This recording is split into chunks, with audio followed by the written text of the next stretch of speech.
Sa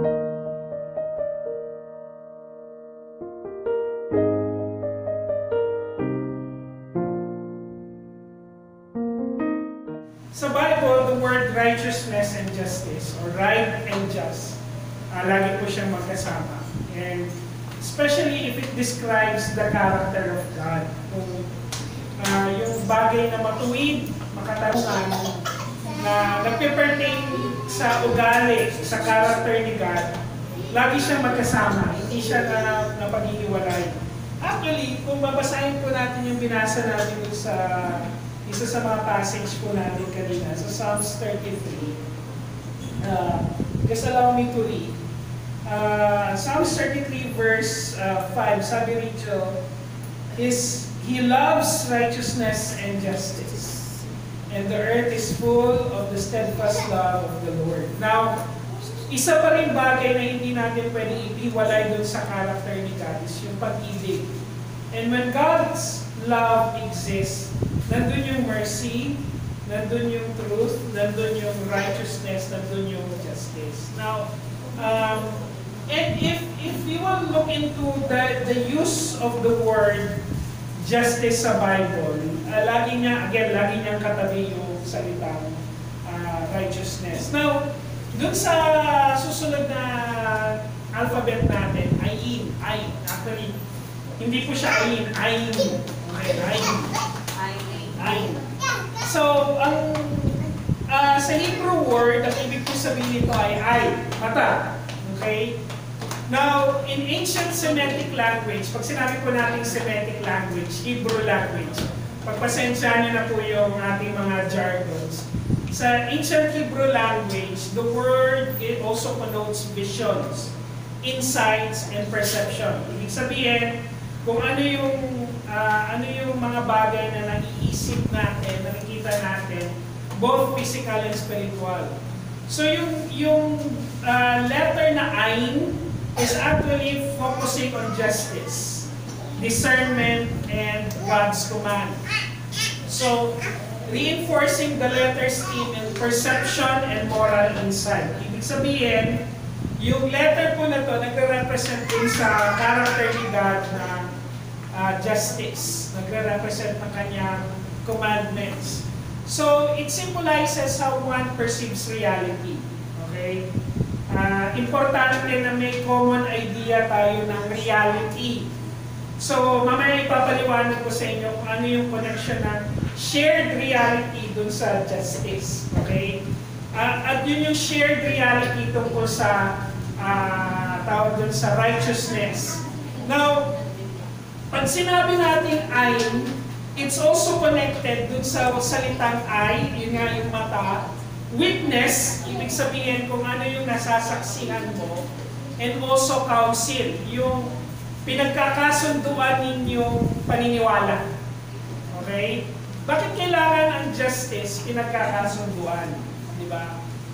Just like the covenant with God, importante na kung meron kang covenant kay God, halimbawa ikaw, isa kang mananampalataya, ibig sabihin may covenant ka doon sa tunay at nag-iisang Diyos, dapat may shared idea kayo kung ano yung karakter niya at kung sino ka bilang nilikha. So, tingnan natin kung paano siya ginagamit doon sa salitang Tagalog. Now, what the Bible says about justice is that God loves righteousness and justice. The earth is full of His steadfast love of the Lord. Tulad nga po ng nabasa natin. Now, I tried to research kung ano po yung pinakamalapit na etymology ng salitang justice sa Tagalog.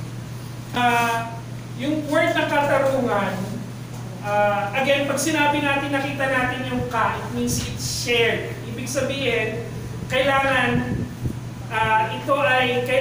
pinaniniwalaan ng lahat. Now, the word tarong, actually, it's more of a Visayan language. Nang ibig sabihin, di ba sa Bisaya, tarong, proper, or good behavior, or matino sa Tagalog, sound mind, or bagay na maayos or in order. Naalala ko pag yung salitang tarong yung lola ko. Pag nagsisimba kami, tapos ang likod namin, tapos yung magtarong mo diha, magtarong mo, tapos may kasabay na kurot. Yung mga sa simbahan, di ba? Ganun yung ano. suffix na an, it is an action. So dapat, it is a shared idea, but it needs to be evident in action. So yung word na katarungan, hindi rin siya nalalayo dun sa perception ng Hebrew language na kailangan ito ay shared identity. Ibig sabihin, bagay na pinagkakasunduan natin. So, bagay na pinagkakasunduan natin bilang church at bagay na pinagkakasunduan natin doon sa nagbigay ng pamantayan na yun. So, kung sinabi natin masamang pumatay, hindi tayo pwedeng magbigay ng kung anumang justification bakit masama, bakit hindi masamang pumatay. Diba? Parang gano'n. Like for example, murder. We all believe na kasalanan ng murder. Now, importante na lahat tayo, para yung justice ay mangyari, kailangan lahat tayo naniniwala sa ganun. So, kaya lahat tayo nagpapasailalim doon sa idea ng batas para mangyari ang justice. Now, meron akong, the question is this: paano hinuhubog ng pag-ibig ng Diyos ang ating kamalayan, ang ating awareness tungkol sa katarungan, katotohanan at katuwiran? Ano yung, paano yung paniniwala natin sa Diyos, na kung paano niya tayo mahal na mahal, paano nun hinuhubog yung paniniwala natin sa katarungan? You have to have the idea na hindi lahat the same level ang paniniwala sa katarungan. This is one thing. Alam natin mga Kristiyano na masama ang revenge.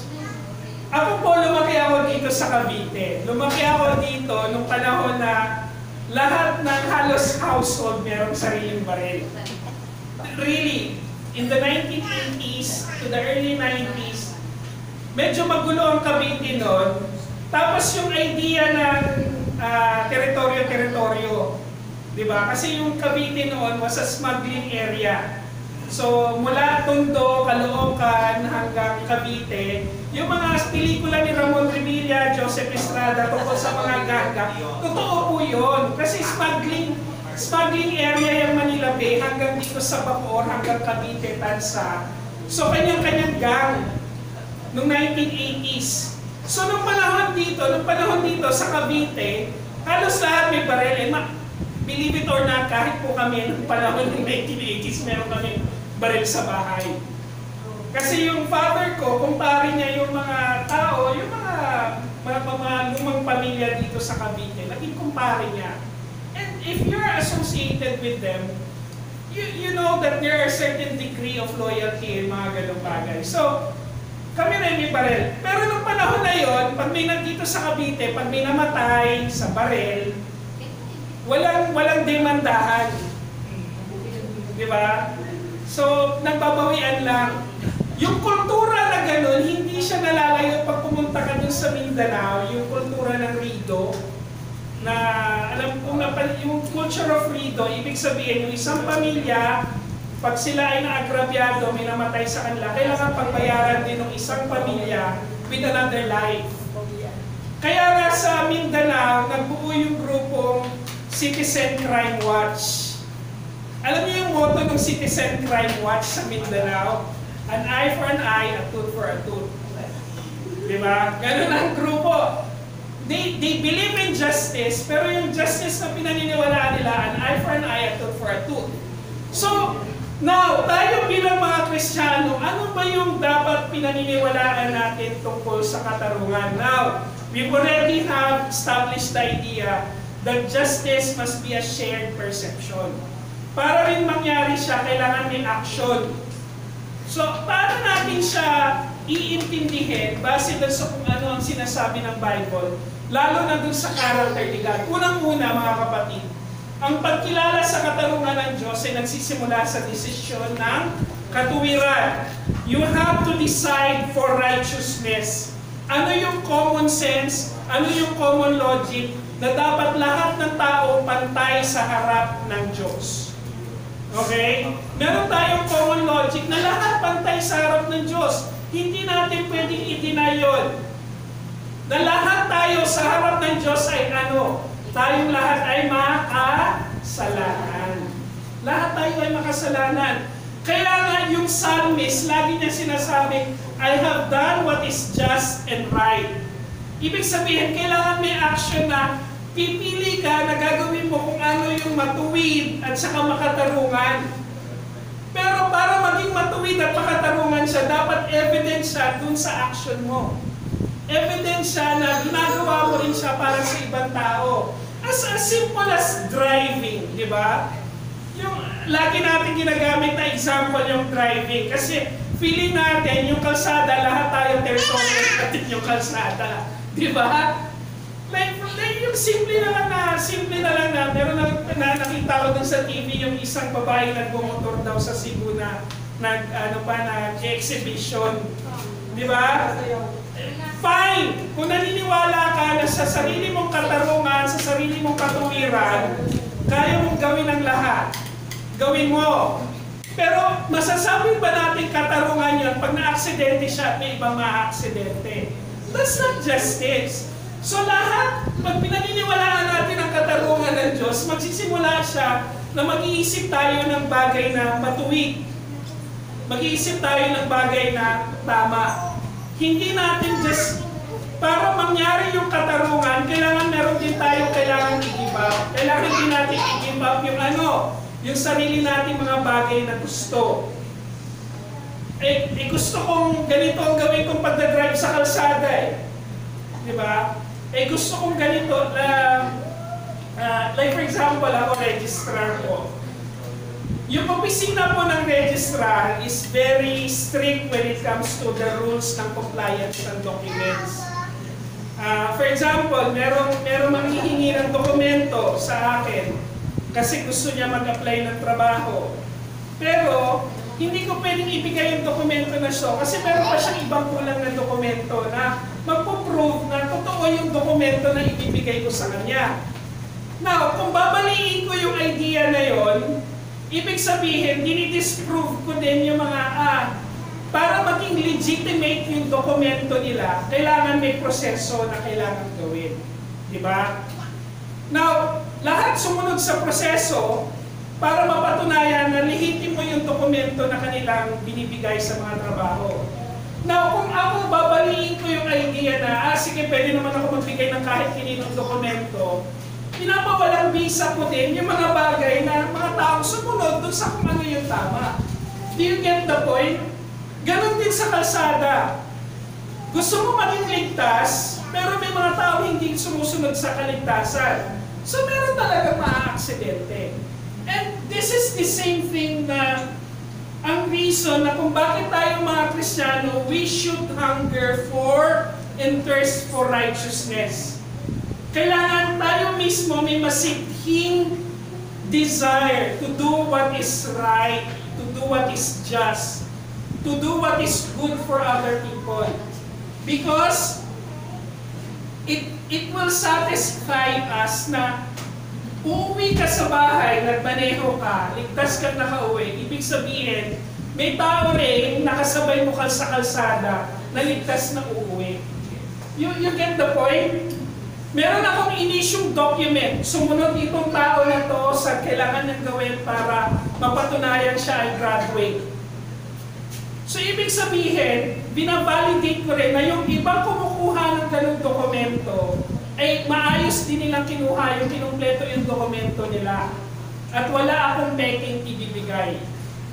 And the reason why I'm very strict when it comes to documents, nakita ko po kasi kung gaano karampant yung pamimigay ng dokumento.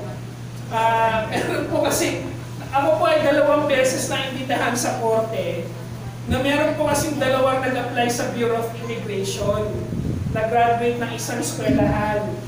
Tapos, yung kanilang mga dokumento, actually hindi sila graduate, pero pinalabas silang graduate sila doon, tapos nag-apply sila sa gobyerno. Nahuli sila. So, kailangan ko mag-testify sa korte na peke yung dokumento nila. Di ba? At yung ginamit nilang dokumento is for a particular school. Hindi naman sila graduate sa eskwelahan na yun. Nag-enroll sila, hindi sila graduate. Imagine ninyo, dahil dun sa kaso na yun, posibleng maapektuhan yung iba na gusto rin mag-apply dun sa trabaho na yun. Diba? Kaya nga importante na na tayo mga Kristiyano may desire. We should have the desire for righteousness sa mga bagay na matuwid. We have to remember na ang katarungan ay hindi lang yung sistema kung ano yung mabuti at saka maganda sa paningin natin. Kasi we could openly interpret kung ano yung mabuti at saka maganda. Pero kailangan din pinapakita nito, kinino nang gagaling yung pinapamantayan ng what is beautiful, what is good, what is noble. Diba? Hindi natin pwedeng sabihin na ito yung maganda, ito yung tama, pero wala naman tayong pamantayan kung kinino nang gagaling yon. Kaya nga sinasabi ng mga atheists na pwede ka namang maging moral nang wala kang pinaniniwalaan. Diyos, totoo naman, pwede ka namang mabuhay ng moral nang wala kang pinaniniwalaan Diyos. Pero hindi mo pwedeng i-claim that you are morally right nang hindi mo pinaniniwalaan ng Diyos. Dahil kinino nang galing yung pamantayan mo na ito ang tama, ito ang mabuti, kung hindi mo naman kikilalanin kung sino ang nagbigay ng bagay na yon. Di ba? The social order na pinaniniwalaan natin, yung justice na kailangan sa bawat mali, kailangan may kapalit. Saan ba nanggaling lahat yon? Yung bagay na, yung mundo has a structure itself. Like for example, yung logic na lang ng gravity. Diba? Na pag tumalon ka, malalaglag ka. Alam mo yun. Diba? Parte ng righteousness, yung common sense na alam mo na pag tumalon ka, babalik ka sa lupa. So hindi ka tatalon sa 10th floor at sasabihin mo, pag nalaglag ka, ligtas ka pa. Diba? Hindi po uprightness ang tawag doon. Hustisya pa din yun. Kasi create ng Diyos ang buong mundo na mayroong social order. Di ba? Kaya nga sinasabi ni A.W. Tozer, isa po sa mga theologian, ang sabi ni A.W. Tozer, the love of God is not a warm feeling. It is a fire of holiness. Ibig sabihin, hindi yung pag-ibig ng Diyos, hindi ito nagbibigay ng kalayaan sa iyo na gawin mo lang kung ano yung sa pakiramdam mo maganda, mabuti. Pero ito rin yung apoy na nagbibigay sa iyo ng purpose kung ano yung dapat mong gawin. Kung ano yung dapat mong ipaglaban. So mga kapatid, again, malinaw ang pamantayan na lahat ng pamantayan ng justice na pinaniniwalaan natin ay ang Panginoong Diyos. Ikalawang katotohanan mga kapatid, ang katurungan ay pagkilala na nakikita ng Diyos ang lahat. At siya ay kikilos ayon sa kanyang kalooban. Siguro because of proximity, you know si Peter Tanchi, yung storya ng kanyang anak na si Joy, na ni-rape ng napakaraming, nang pinagnakawan yung bahay nila, ni-rape sila, ni-rape yung anak niya yon. But he chose to forgive. Now, the question is this, nangangahulugan ba na dahil nagpatawad tayo, wala pwedeng mangyaring hustisya?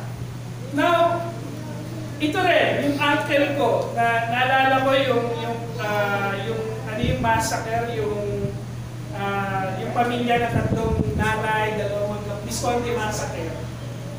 Naalala ko rin yung Visconti massacre. Pero yung uncle ko, minasakir din yung kanyang pamilya, pati yung dalawang batang mas maliliit pa, na pinagnakawan din yung bahay nila. Pero kilala yung Visconti. Di ba? Very prominent yung case. Now, sasabihin ba natin na pinapabura ng Diyos yung iilan para doon sa iilan? Di ba? Namatay na lang po yung uncle ko na never siya nakarinig ng justice para doon sa pamilya niya.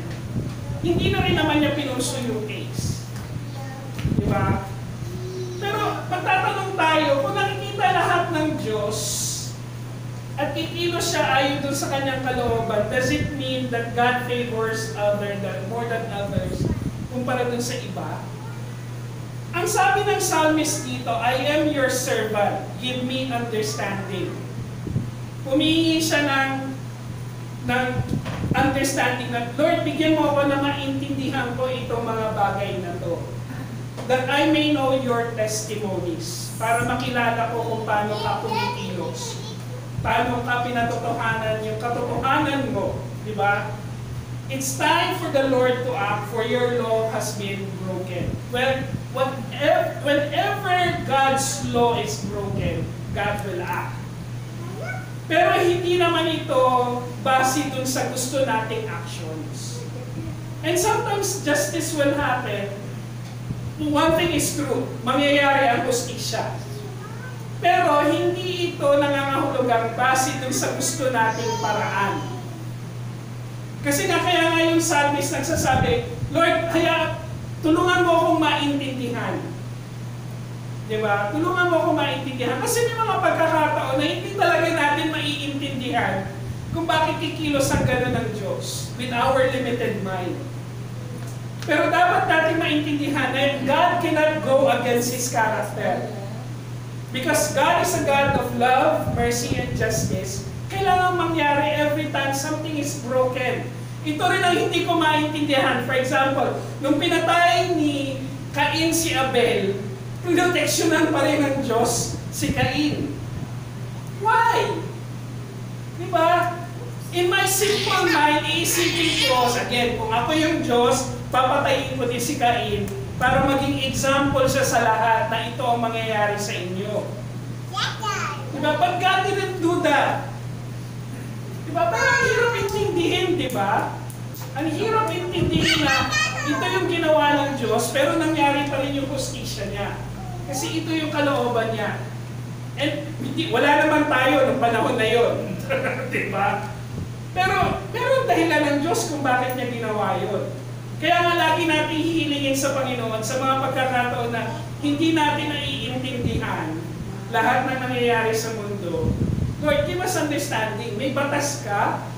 Bakit hindi ito nangyayari? Help us to understand. Sabi rin sa parable ng persistent widow, God will not bring about justice for His elect who will cry to Him day and night. Ang sinasabi lang dito, hindi ba ibibigay ng Diyos yung hustisya dun sa mga humihiling at umiiyak nito araw-gabi? Diba? So, this is para siyang sarcastic question. Pero, diba, hindi ko ba ibibigay yan? Ibibigay ko yan. Diba? Pero, mag-antay kayo ayon dun sa ating kalooban. Kaya nga mga kapatid, we have to understand na ang katurungan, nangyayari ito sa panahon na natututo tayo mag-antay sa kanyang kalooban. Justice happens when we wait for His will. Diba? Kaya importante na marunong tayo mag-antay sa kung ano yung dapat gustong gawin ng Panginoon in every simple step. Diba? Sa paggastos ng pera, sa desisyon sa mga bagay tungkol sa mag-asawa, sa desisyon sa pagdidisiplina sa mga anak. We need to learn how to wait for that. Like for example, trabaho. Diba? Meron akong gustong trabaho. Diba? Gusto kong presidente ng Pilipinas. Hindi naman. Diba? Pwede bang, at least, pwede ipagkaloob ng Diyos yun. But within the righteousness that we know about God, alam pa rin naman na hindi ibibigay yun. Diba? Gusto kong maging action star. Yeah, pwede. Pwede? Diba? Good. Sabi ko na nga ba, hindi pa alam talaga yun. Pero, in a shared common righteousness, in the shared righteousness that we know, alam natin na matuwid ang Diyos na yan. Kasi hindi na, at this point in time, hindi niya ibibigay sa akin yun. Diba? Kaya ang pagkilos ng Diyos ay hindi pagbitaw sa kanyang katotohanan. No, we have to learn to let go. Justice also happens when we learn to let go. Diba? Meron po kasi akong isang kaibigan na sabi ko, meron siyang 2 anak mula doon sa una niyang pinakasama. And yung 2 bata, malalaki na, nag-aaral, pero walang sustento galing doon sa tatay nila. Now, ang sabi ko, bakit hindi mo i-compel yung tatay ng mga anak mo to support? Sabi niya, kung gusto niya mag-support, mag-support siya. Sabi ko, well, posibleng ganon. And hindi ko man naiintindihan yung desisyon niya bilang asawa.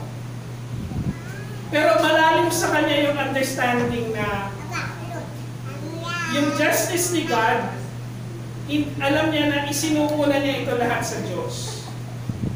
At pag sinuuna niya sa Diyos, hayaan niyang kikilos ang Diyos. And sometimes, I get rebuked na ako yung nagtuturo sa inyo ganito, pero ako yung nare-rebuke ng ibang tao sa mga simple conversation. O nga, no? Hinayaan na niya ito eh. Hayaan niya ang Diyos na kikilos. Gagawin niya kung ano yung kailangan niyang gawin, palalakihin niya yung dalawa niyang anak. Kasi alam niyo, pabayaan niya rin yun. Di ba? Pero pinagsaubayan na niya sa Diyos kung ano yung kailangan niyang gawin. Sabi nga, God's justice is never divorced from His mercy. Kung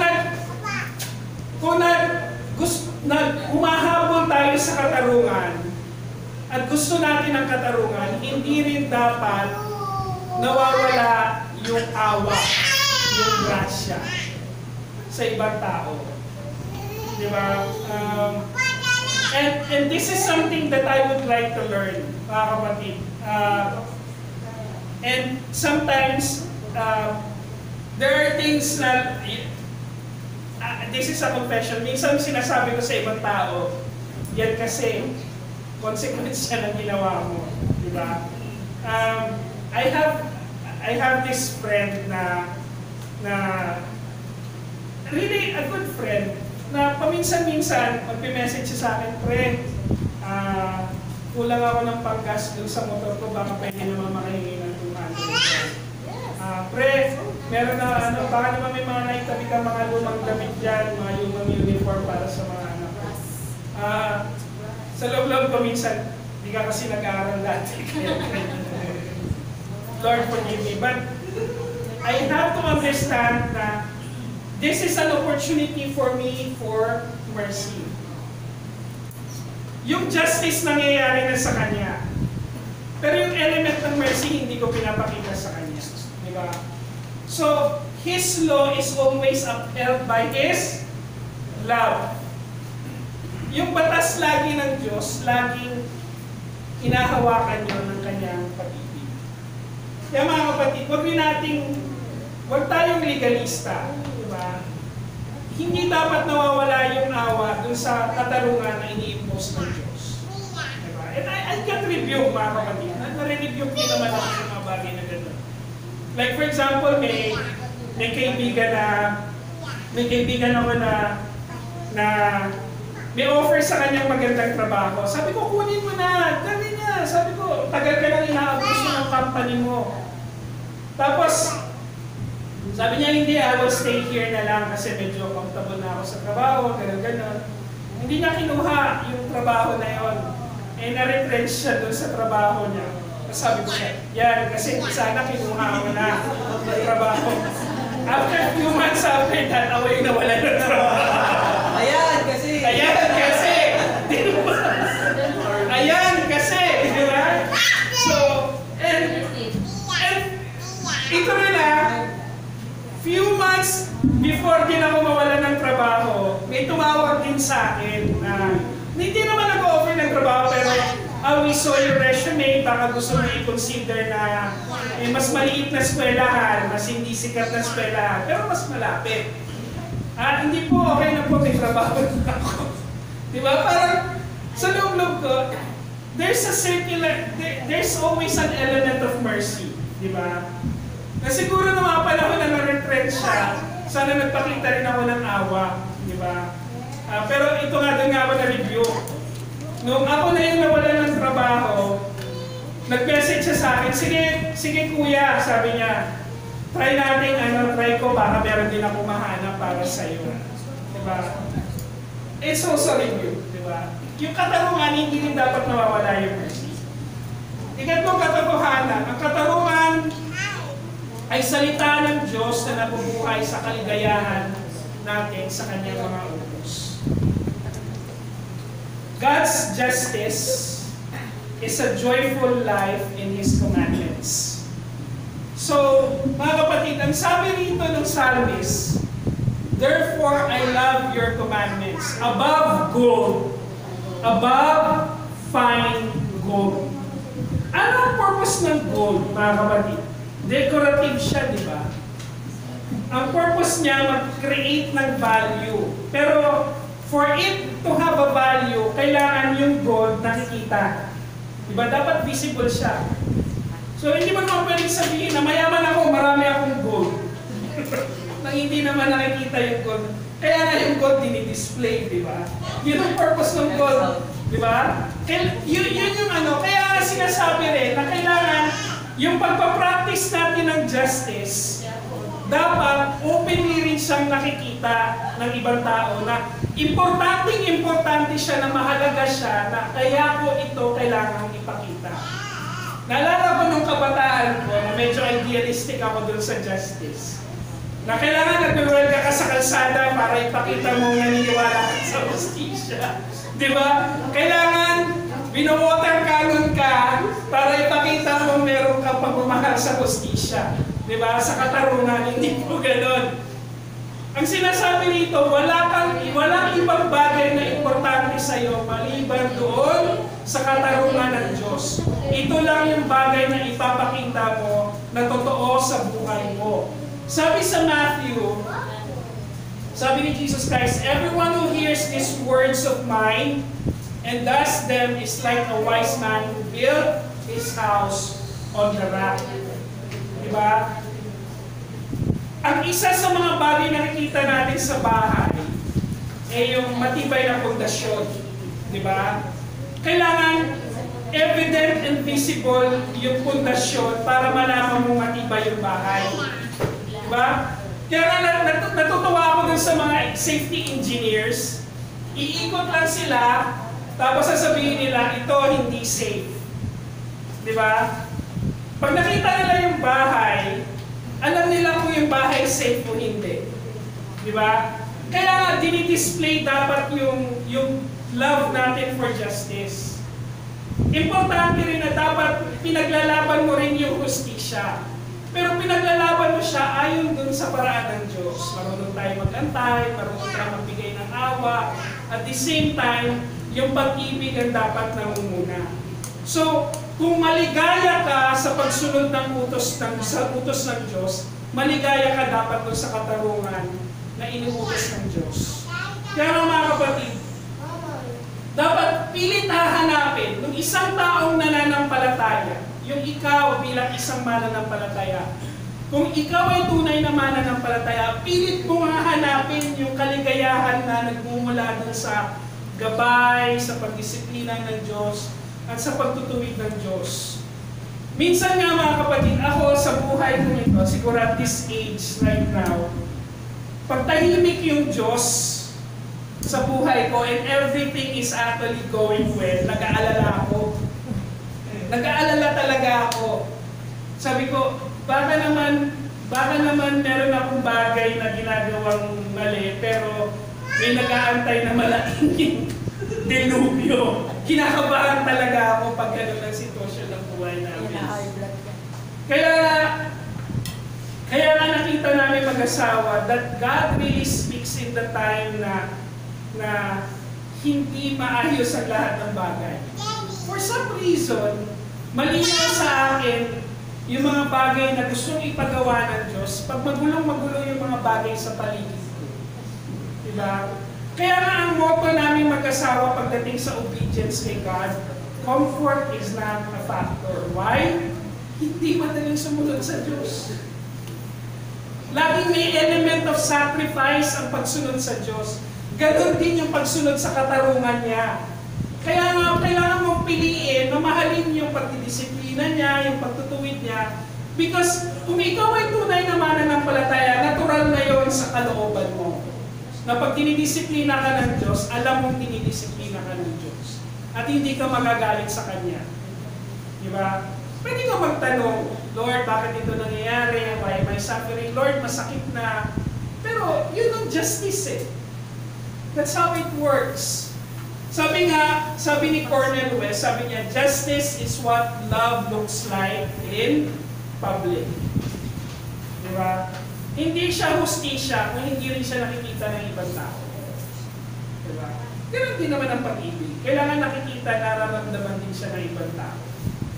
So kailangan na-display din siya. Hindi naman tinago ni Jesus Christ na ipinako siya sa krus, di ba? It was public. Hindi naman itinago ng Diyos na siya ay naghihirap ng Panginoong Jesucristo. It was in public. Para mangyari yung justice niya, it was publicly displayed. He was publicly humiliated. He publicly died. Diba? And he publicly rose again. Diba? Pinatunayan niya siya ay nabuhay muli. Na ito yung katarungan ng Diyos. Ito yung dapat mangyari. And lastly, ang katarungan ng Diyos ay ang patuloy na paggawa ng tama. Hindi ka lang gagawa ng tama, pero kailangan aktibo mong nilalabanan ang mali. Diba? There's always a difference between doing what is right and fighting what is wrong. Hindi nakakahulog ang ginagawa mo lang yung tama. Kailangan mo rin, like one time, may mga kabataan na sumisit-sit dun sa isang babae na dumadaan. Mga tambay, mga teenagers. For some, di ba meron tayong anti-bastos law?